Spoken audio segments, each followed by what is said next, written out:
На территории Абхазии обнаружены стоянки эпохи палеолита, неолита и энеолита. Памятники второй половины третьего и второго тысячелетия до нашей эры свидетельствуют о развитии здесь земледелия, скотоводства и ремесла, о знакомстве местного населения с обработкой меди и бронзы.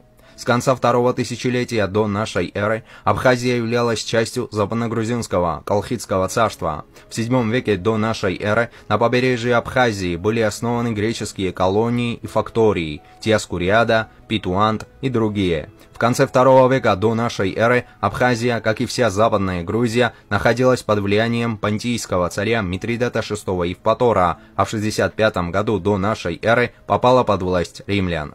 К концу I века нашей эры на территории Абхазии сложились княжества Апсилов, Абазгов и Санигов, племенные образования раннефеодального типа.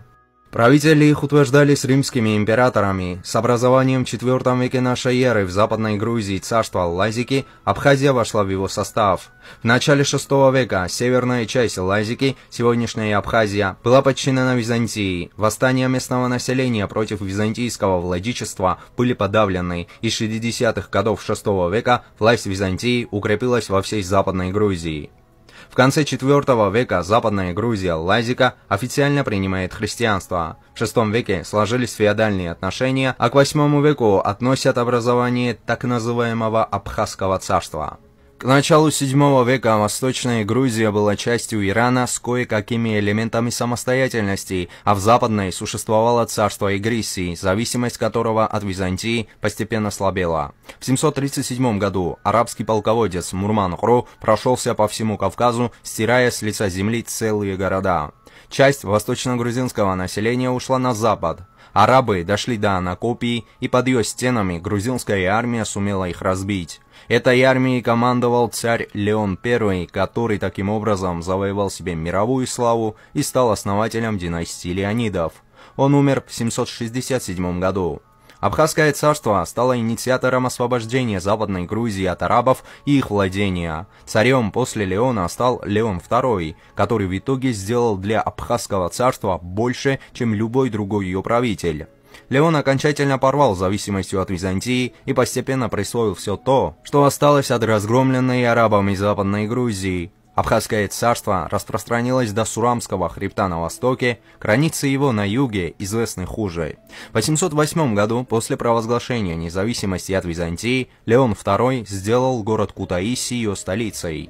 Впоследствии историки будут долго выяснять, кто этнически доминировал в этом государстве. Одни скажут, что абхазов в нем почти не было, ибо они растворились в массе грузинского населения. Другие скажут, что абхазы доминировали, как минимум, среди аристократии.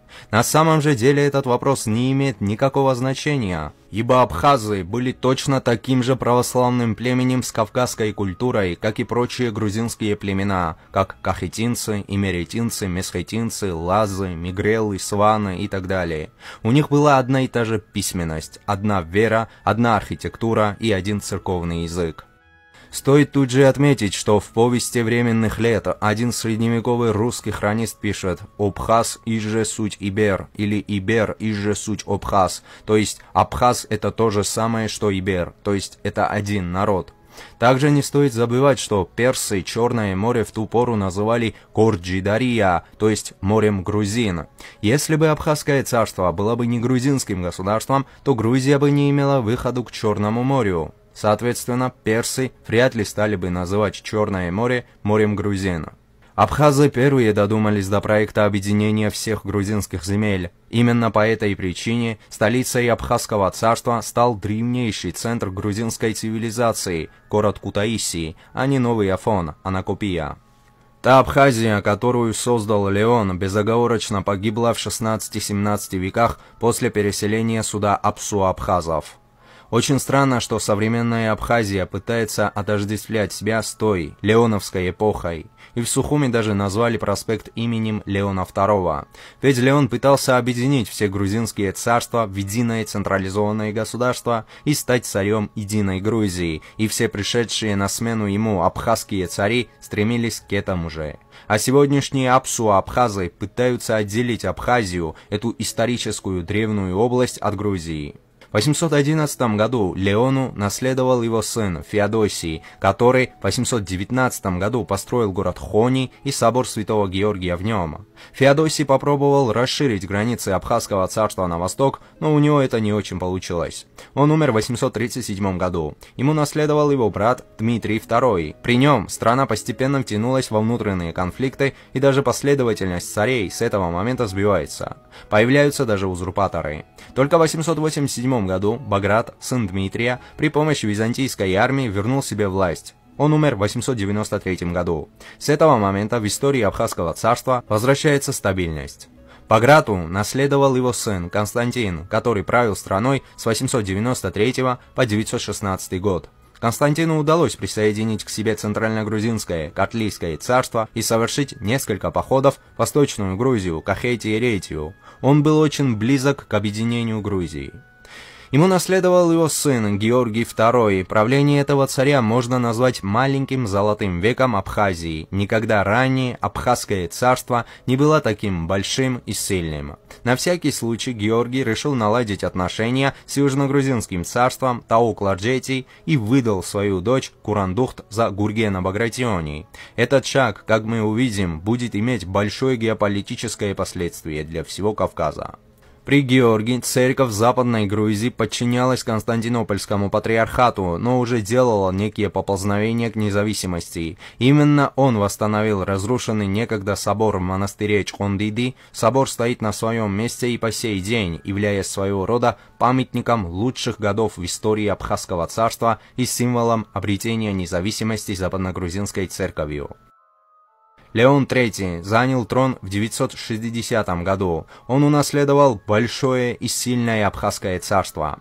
Этот царь не очень любил воевать, зато ему нравилось строить. При нем было возведено множество храмов, в частности, два очень известных – это Успенский собор в Моква и в 964 году собор Кумордо. Есть подозрение, что он же построил храм Симона Канайтина в Новом Афоне и храм в Мюсере. Тут же стоит отметить, что в своих документах абхазские цари титуловали себя на грузинском языке с использованием грузинской письменности. Во всех храмах, которые построили абхазские цари, наблюдается только грузинская эпиграфика. Никаких следов сегодняшних абсу-абхазов на территории этого царства не наблюдается. Леон умер в 969 году, и Абхазия начала погружаться в анархию. Два брата Леона, Феодосий и Дмитрий, начали гражданскую войну, которая тянулась до смерти Дмитрия в 975 году. Феодосий победил и стал последним царем разоренной Абхазии. Абхазская аристократия решила передать трон Баграту, сыну Гургена Каларджетского и дочери Феодосия, которому в 975 году было всего 15 лет.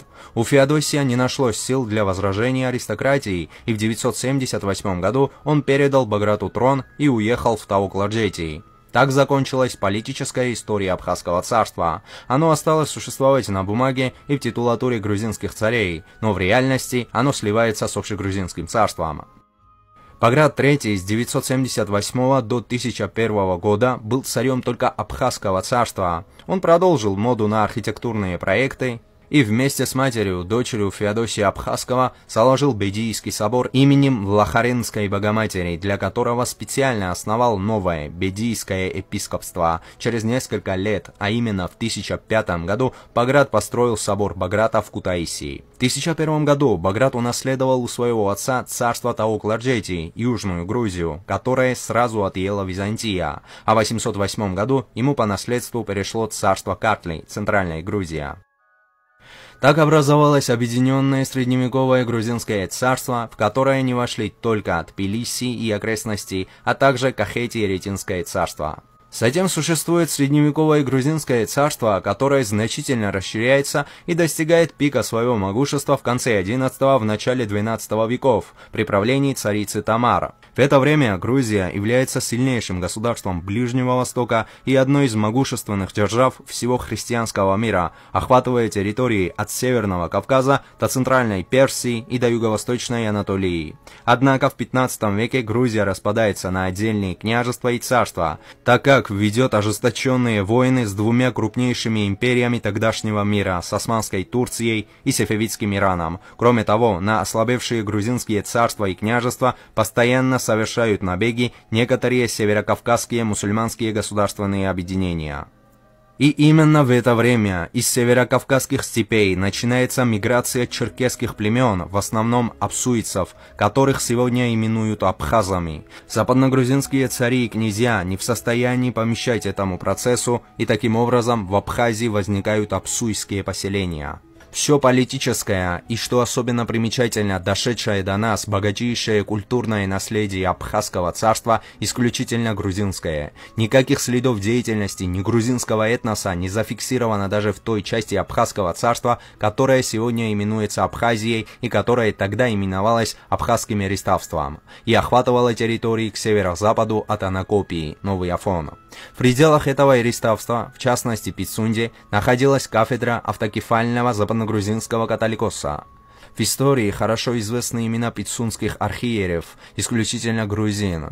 Более того, известны даже имена и фамилии нескольких сот церковных крестьян абхазского католикосата в пределах современной территории Абхазии. Среди них нет ни одного имени или фамилии, которых хотя бы предположительно можно было бы отнести к предкам современных апсу-абхазов. Все они являются исключительно грузинскими. Официальным языком Абхазского царства, как указывают грузинские, армянские, арабские, персидские и византийские источники, был грузинский язык. На всей территории сегодняшней Абхазии до 17 века встречается только грузинская эпиграфика, не считая двух арабских надписей. Неужели апсуа, которые утверждают, что они коренные жители Абхазии и живут на этой территории как минимум 3000 лет, не смогли оставить на этой территории хотя бы один свой след до 17-18 веков, а оккупанты, как апсуа сегодня называют грузин, смогли оставить бесчисленные следы своего присутствия, начиная от архитектурных сооружений и эпиграфики, доканчивая до географических и гимнографических сведений.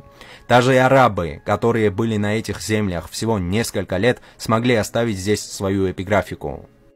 Апсуа называют регион своего сегодняшнего проживания Апсадгил. Этот композит, полученный путем слияния самоназвания апсуйцев, апс и грузинского слова адгилли, что означает место, то есть место Апсуа, с большой точностью отражает суть данного понятия. По признанию самых апсуйцев, они смогли выразить смысл своей родины лишь с помощью грузинского слова, разумеется, после того, как поселились в Грузии или когда Грузия стала их родиной. Так произошло потому, что пока апсуа были, так сказать, кочевниками, им не требовалось понятие родины, и поэтому, как у кочевников, и у апсуа не было обозначающего родину термина. Кроме Апсадгила, у апсуйцев есть и другой термин «аджинчтола», который также перенят из грузинского, точнее мигрельского языка, и также означает «родину» или «отчизну». Джинджи по-мигрельски означает «корень». Несмотря на все это, больше оснований думать, что древние абхазы говорили на картвельском языке, родственному мигрельскому и сванскому, и именно у них позаимствовали апсуа аджинчтола, а слово адгили, видимо, наши братья апсуа унаследовали книжным путем благодаря распространению христианства.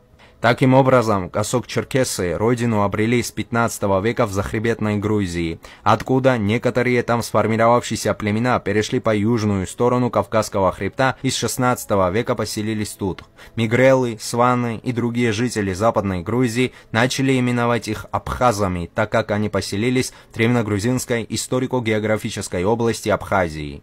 С полной уверенностью сегодня можно сказать, что черкесы, в том числе и апсу-абхазы, родственные грузинам на генетическом, культурном и языковом уровне. Но сегодняшние абхазы апсуа – это не те древние абхазы, которые образовали западногрузинское Абхазское царство и которые начали процесс объединения грузинских земель в единое централизованное государство. Древние апсилапшилы и абазгабхазы были грузинскими, картвельскими племенами, а Абхазия – это исконно грузинская земля, которая всегда входила в состав грузинских.